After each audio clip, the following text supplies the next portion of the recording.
बिस्मिल्लाहिर्रहमानिर्रहीम। आज income tax के हवाले से हम जो जॉब्स के हवाले से हम एक वीडियोस दे रहे थे, मेरी पोस्ट भी आपने देखी होगी, और उसके हवाले से हमारी जो वीडियो नंबर 2 है, आज जो ऑनलाइन लेक्चर है, इसमें आज हमने ये देखना है कि जो इनकम टैक्स अथॉरिटीज़ हैं उनका क्या होगा।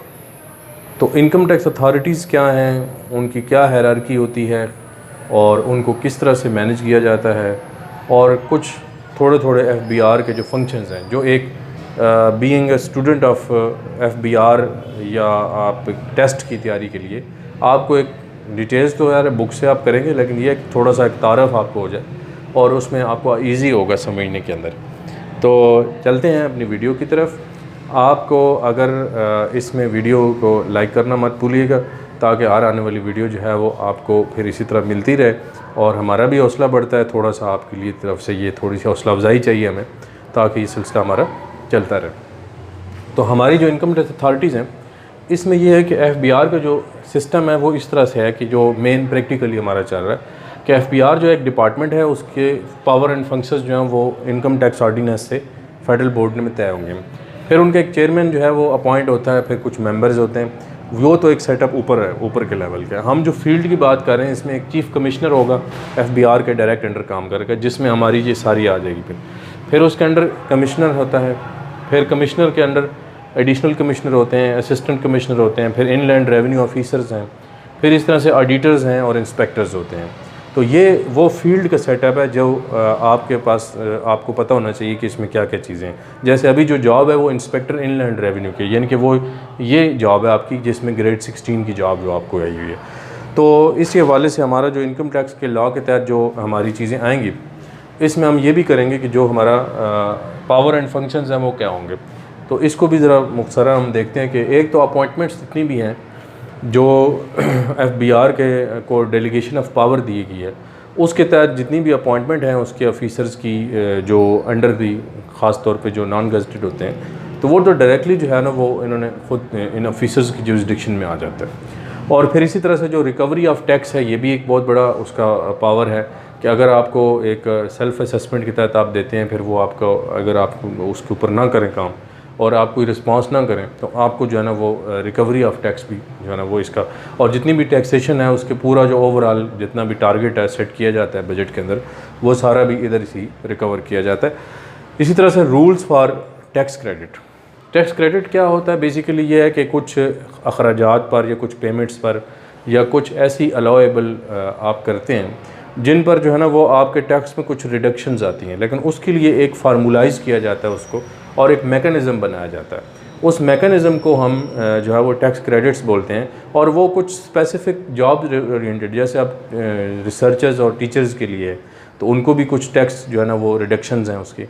इसी तरह से टैक्स क्रेडिट्स जो हैं वो ये हैं कि आपके कुछ ऐसी पेमेंट्स हैं जो आपने की हैं और वो अलाउ हैं जो की गई हैं, तो उसके एक फार्मूले के तहत उसको एवरेज रिलीफ भी बोला जाता है। तो वो रिलीफ के तहत आपको टैक्स क्रेडिट मिलता है, जैसे कि आपके इंश्योरेंस है या कोई और चीज़ें, या हेल्थ इंश्योरेंस है, इन्वेस्टमेंट शेयर्स है, तो उस हवाले से ये आपको जो है ना वो रूल्स को तय करना। इसी तरह से एक और जो फंक्शन है वो है एम्प्लॉइज़ की ट्रेनिंग कराना।